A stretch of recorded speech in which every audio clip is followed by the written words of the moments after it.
siang pemirsa, kembali lagi bersama saya Intan Jalan dalam berita terkini.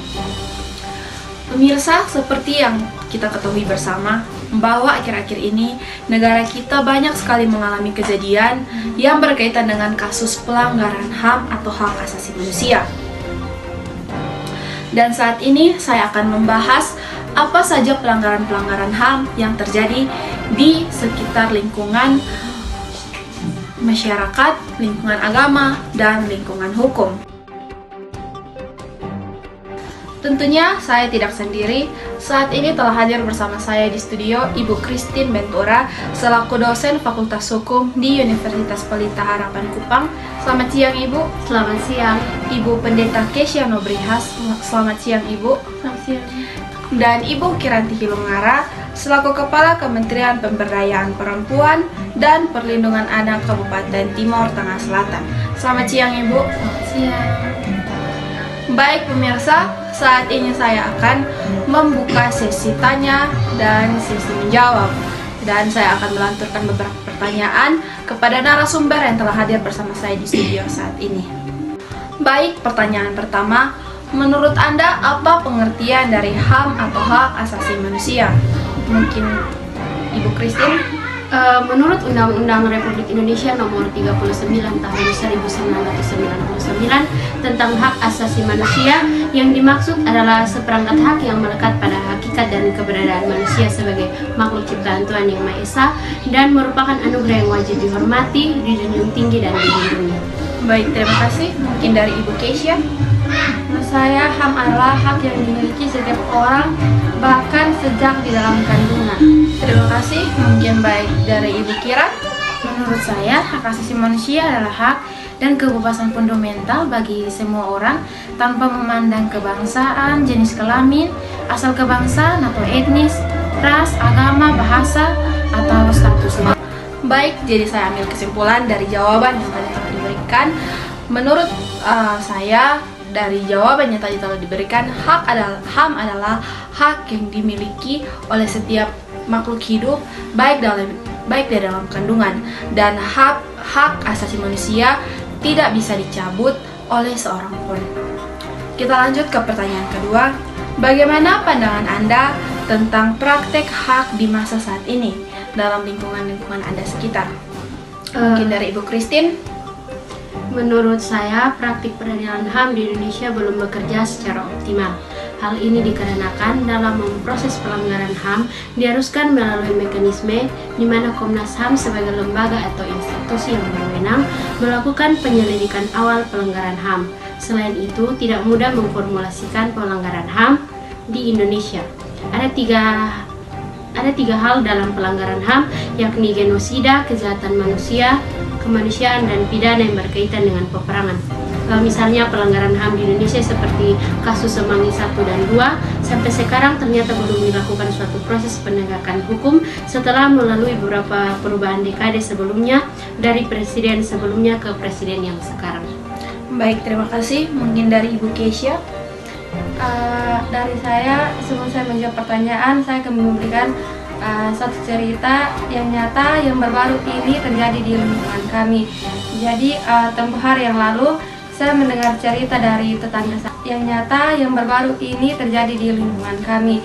Jadi tempoh hari yang lalu saya mendengar cerita dari tetangga saya bahwa ada seorang cowok mengantar tetangga kami si cewek ke rumahnya. Tapi mereka berdua masih duduk-duduk di pinggir jalan untuk cerita. Dan pada waktu itu keadaannya itu malam.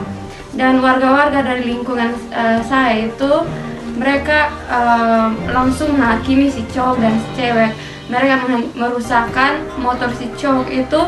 Dan untungnya RT kami itu langsung datang dan mereka bicara secara kekeluargaan. Jadi menurut saya, praktek HAM di lingkungan kami itu belum dipraktikkan dengan sebaik-baiknya.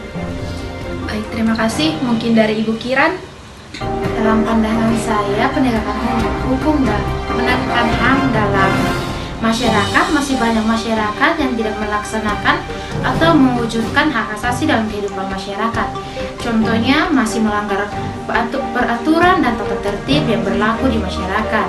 Masih kurangnya saling menghargai antar tetangga dan sering membuat kebisingan yang dapat mengganggu warga sekitar. Baik, terima kasih. Dari ketiga jawaban tersebut, kita bisa dapat simpulkan bahwa penegakan hak asasi manusia di Indonesia sangat amat kurang. Dan contohnya seperti saat ini, seperti yang kita ketahui bahwa Indonesia saat ini sedang gempar tentang kasus tembak menembak antar polisi. Apa tanggapan ibu-ibu sekalian tentang kasus saat ini? Mungkin dari Ibu Kiran. Menurut saya penegakan HAM kurang ditegaskan karena dalam masalah pembunuhan ini pelaku kedua yaitu inisial PC tidak ditahan atas dasar kemanusiaan. Padahal dalam kasus-kasus sebelumnya, contohnya Vanessa Angel dan Angel Sondang yang kasusnya tidak seberat kasus dari PC, dan mereka ditahan dan harus meninggalkan anak mereka dan ditinggalkan padahal anak mereka itu baru berusia dini. Baik, terima kasih. Mungkin dari Ibu Keisha. Menurut tanggapan saya mungkin berbeda dari Ibu Kiran, bahwa penegakan HAM kepada polisi tersebut itu sudah baik dijalankan Komnas HAM, terutama kepada istri dan anak-anak pelaku, karena sesuai dengan perintah Bapak Presiden, maka mereka melakukannya sesuai perintah. Baik, terima kasih. Mungkin dari Ibu Christine. Tanggapan hukum penegakan HAM tentang kasus tersebut adalah Komnas HAM memastikan mengedepankan prinsip keadilan bagi korban kasus tembak menembak ajudan di rumah dinas Kafid Promam Izen Freddy Sambo. Penegakan hukum terkait kasus itu juga harus berjalan.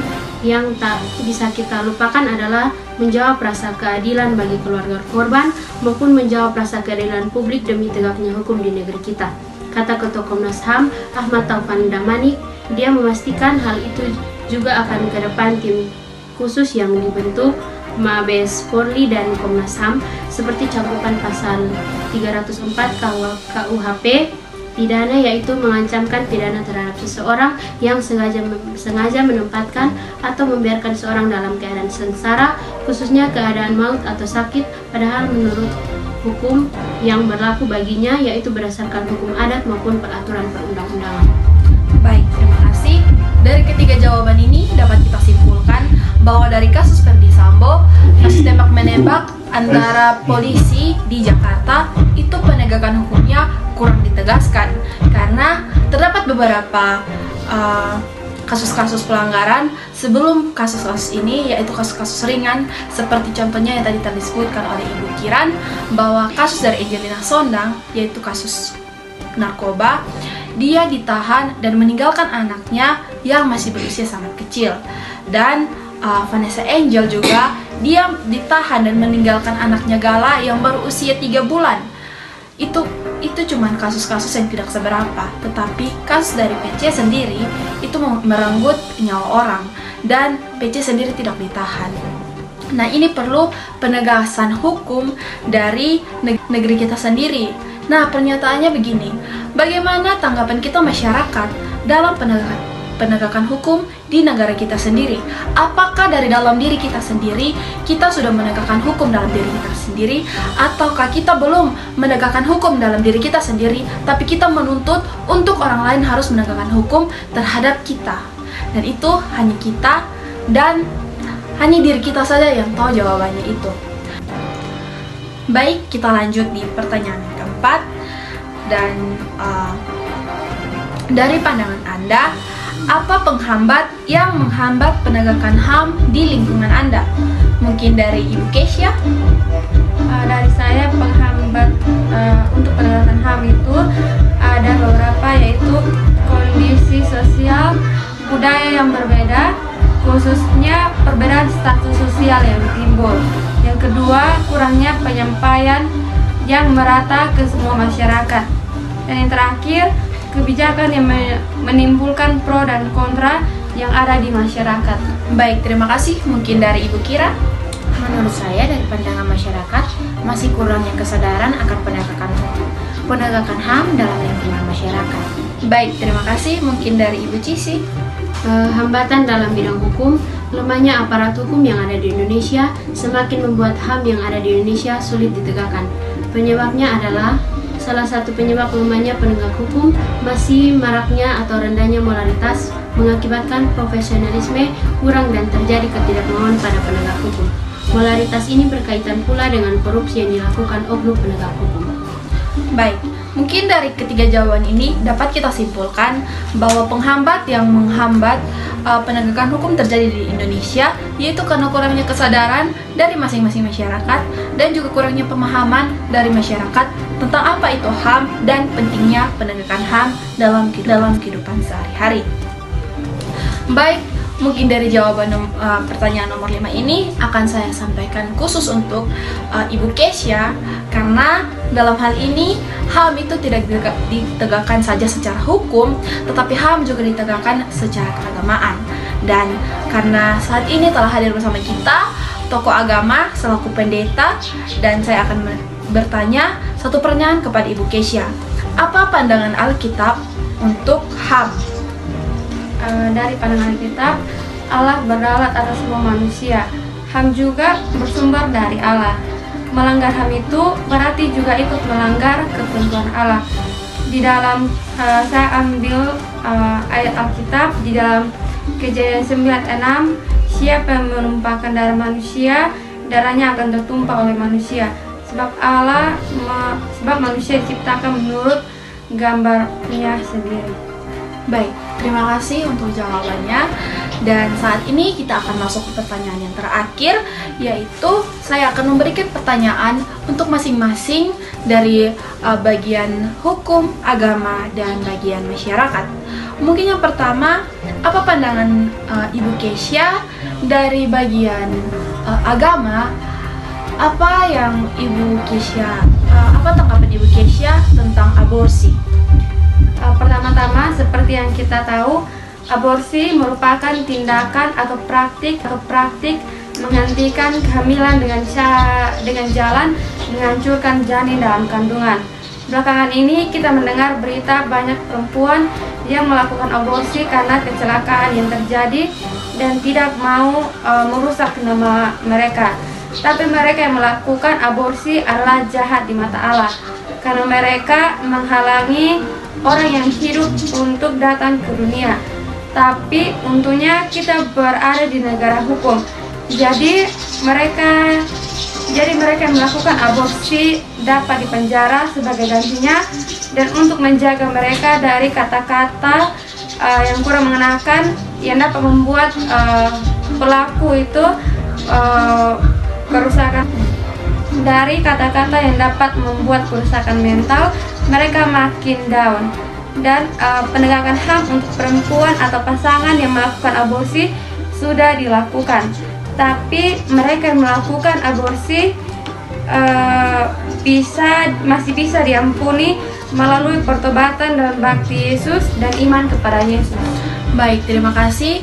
Mungkin dari jawaban Ibu Kesya dapat kita simpulkan bahwa aborsi adalah hak yang kejam.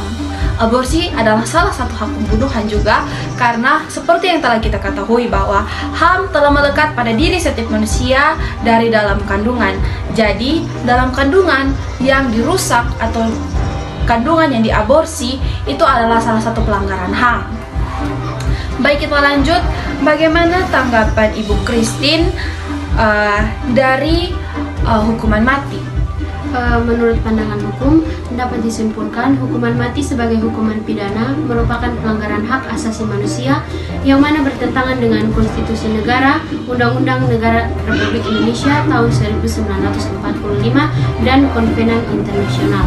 Hukuman mati juga melanggar prinsip dan nilai hak asasi manusia, bukan hanya karena melanggar hak hidup, tetapi juga mengerenggut hak-hak asasi lain seperti hak untuk tidak menjadi subjek penyiksaan, perlakuan kejam, dan tidak kemanusiawi. Seperti pada pasal 118 dan pasal 121 ayat 2 menyebutkan bahwa ancaman hukuman maksimal bagi pelanggar adalah pidana mati. Baik, terima kasih. Mungkin dari jawaban Ibu Christine dapat kita simpulkan bahwa hukuman mati yang dikenakan kepada salah satu pelanggar yang hukumannya, yang pelanggarannya sudah sangat terlalu besar, itu adalah salah satu pelanggaran HAM. Tetapi dari hukuman mati tersebut, seseorang atau korban dapat menerima keadilan. Baik, mungkin kita lanjut. Apa pandangan Ibu Kiran dari masyarakat tentang eutanasia atau penyuntikan mati? Saya dalam satu sisi eutanasia itu baik karena mereka ingin membantu mengakhiri penderitaan diri dari seseorang. Tetapi di sisi lain itu juga melanggar hak asasi manusia karena manusia itu berhak untuk hidup dan tidak seorang manusia pun yang diperbolehkan mengakhiri hidup manusia lain sekalipun orang tersebut dalam penderitaan. Baik, terima kasih atas jawaban yang diberikan. Baik, mungkin kesimpulan dari jawaban dari Ibu Kiran adalah eutanasia itu dalam satu sisi baik karena eutanasia itu membantu orang yang sudah sangat menderita dalam hidupnya. Dalam hal ini, dalam hal penyakit yang dia derita. Tapi dalam sisi lain juga eutanasia melanggar penegakan hukum dan HAM karena setiap orang itu tidak berhak untuk mengakhiri hidup orang lain meskipun orang tersebut dalam keadaan menderita. Baik pemirsa, mungkin sekian berita terkini dari kami dan sekian sedikit materi dari penegakan hukum dan HAM di Indonesia. Mohon maaf apabila ada tutur kata, kesalahan, dan gangguan-gangguan lain yang terjadi dalam sepanjang berita terkini ini. Dan saya Intan Selan, Saya Christine Ventura. Saya Gilsya Nubrihan. mengucapkan terima kasih.